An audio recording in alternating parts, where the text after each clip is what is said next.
Hi, I'm Peter Tanella, Chair of the National Veterinary Law Group at Mandelbaum Barrett, and I'm joined on this version of Just Vetting with Dr. Mark Nunez. Mark, thanks for joining me today. You're welcome, Peter. Happy to be here. So, Mark, big question: what are you doing these days? You and I've had many conversations over the last few months. What occupies your time these days? These days, the majority of my time is taken up with telemedicine. Started a telemedicine service, virtual veterinary care, and that's been a lot of fun. And I just recently moved to Virginia and started working at a couple of different humane societies, trying out shelter medicine, see how I feel about that. You see, there's been a need for telemedicine. Is there a demand that you're seeing? Very much so, very much so. One of the reasons I created this service was before I sold my practices, we were booked 3 weeks in advance. And, there's a problem with access to care. And, you got sick dogs and cats out there. While it may not technically be an emergency, they're still in discomfort, pain and suffering, and not feeling well. And they have to wait a couple of weeks. And many times, there's a lot we can do from home to help bridge that gap and help them feel better, at least, maybe not cure, but help them feel better while they wait. So before you even sold your practices, you were seeing a need for this type of service. Oh, yeah. Were you providing it when you were running your practices? Will you start providing it, or when did it start? Not in the practice, but I did work for third-party telemedicine services, and probably started doing that around 2018. And there were just an endless supply of questions, endless back then even. And then after COVID, it really got bad because we added 23 million pets to households in 2020. Right, right. That's a lot. Right. A lot of demand, and the supply is just not keeping up with the demand, obviously. Correct. That's going to take probably another 3 years to begin to start an influx of more veterinarians, really, right, to meet the demand. Now, you say practices. Tell me a little bit about that. Before we talk about your practices that you owned, how long were you an associate veterinarian before you decided, hey, I'm going to buy a practice? What did that look like for you?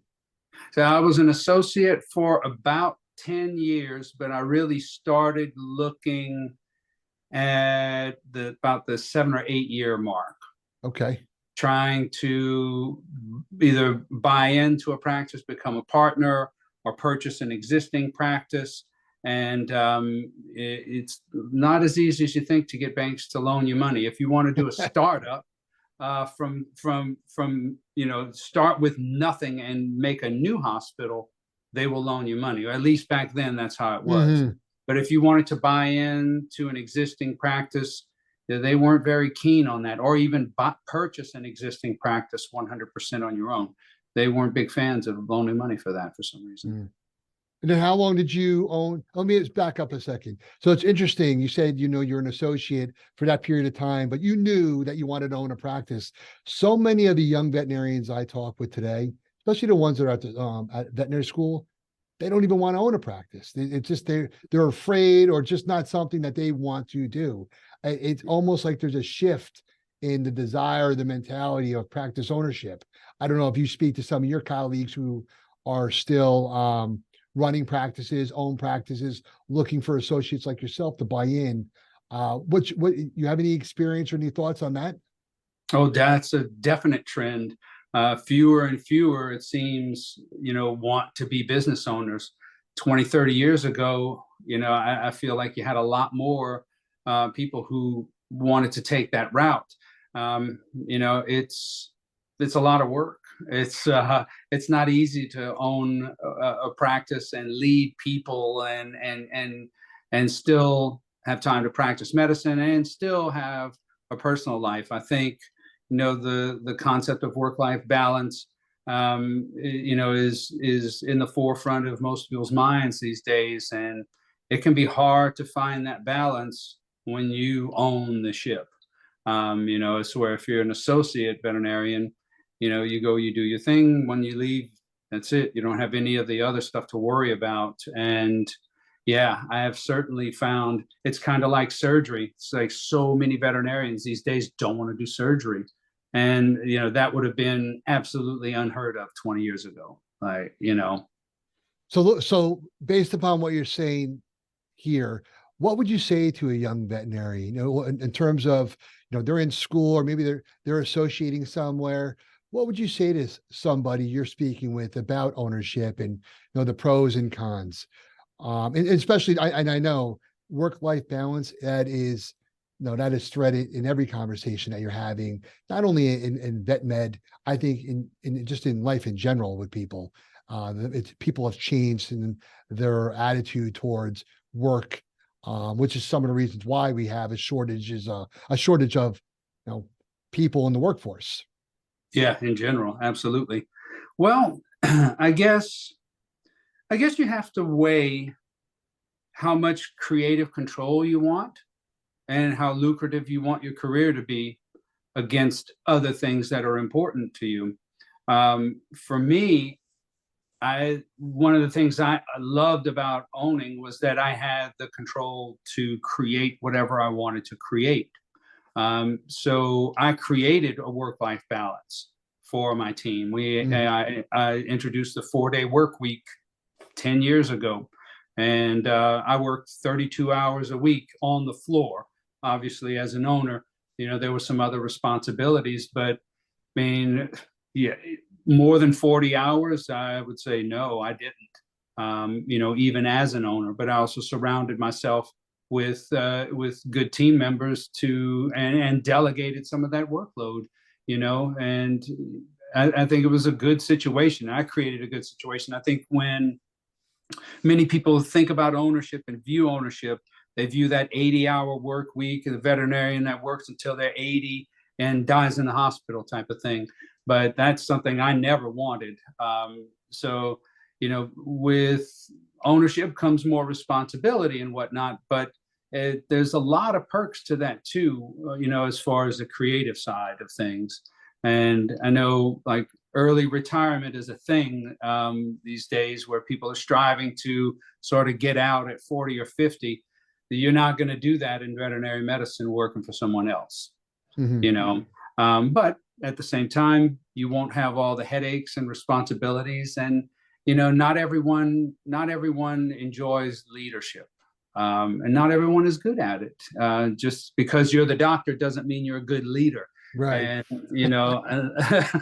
And, unless you develop that side of things, I think a lot of people struggle with leadership when if they had the skill set, they had the tools to effectively lead, I think things would go a lot better for them and it wouldn't be as stressful. Right. Agreed. Yeah. Looking back at your years of ownership and even your years of being an associate, is there anything that, you would do differently? And that's okay if you say, no, I'm just curious. Yeah. I'll say partnerships are nice, but be careful who you partner with. Make sure you know the real person before you put ink on paper. Partnership can take off some of the workload, but it can also add some layers and some complexities to decision making and leading the team if you're not on the same page. So I'd be careful about partnership. I would probably say this. I was going to say I probably would have started investing sooner. But if you think salaries are rough now, you should have seen the salaries 20 years ago. Right. You mentioned the partnership issue, and that is something we talk with our clients about a lot, especially now. Over the last several years, it's been the craze of corporate consolidation. You didn't see as many associate buy-ins or doctors like yourself partnering with another veterinarian to go acquire or start up a practice. But I always make the analogy to just personal relationships. Your spouse, your partner, It's same in business. Have an agreement to, and even when you're on good terms, you want an agreement that sets forth your, your future as a partnership, what the expectations are. And if you don't want to be partners anymore, what does that look like? If you do all that while you're on good terms, it's a lot easier when you guys say, you know what, this isn't working out for me, or I want to do something differently. You have that roadmap that you can use and you can go in a different direction. So hopefully you can avoid some of the things I can hear you alluding to, and you and I've had some conversations around those issues. Yeah. Oh yeah. Decide how you're going to decide before you get moving. You set those parameters, and that way, you know, you have a structure around how things get done. Mark, what's next for you as you look forward? You mentioned telemedicine. What's the future hold for Dr. Nunez? Yeah, the future as I see it now, hopefully, my telemedicine service really takes off, and that's going to be my main thing. And that way, I can be mobile, I can be flexible, I can be available, and I can help a lot of people and a lot of pets. So that's where I'm putting my focus. I like the Humane Society work, the shelter medicine. That's a lot of fun. I'll probably keep my hands in there because I do enjoy surgery and interacting with people. I guess telemedicine can kind of be a bit isolating at times, when you're used to being around lots of people all day long for 20 something years. So yeah, I think right now that's going to be my future, is telemedicine and shelter medicine, and as much nature as I can get in there. I love it. Mark, I really appreciate you joining me on this episode of Just Vetting. It's great seeing you. Thanks for your time. My pleasure, Peter. Thank you so much.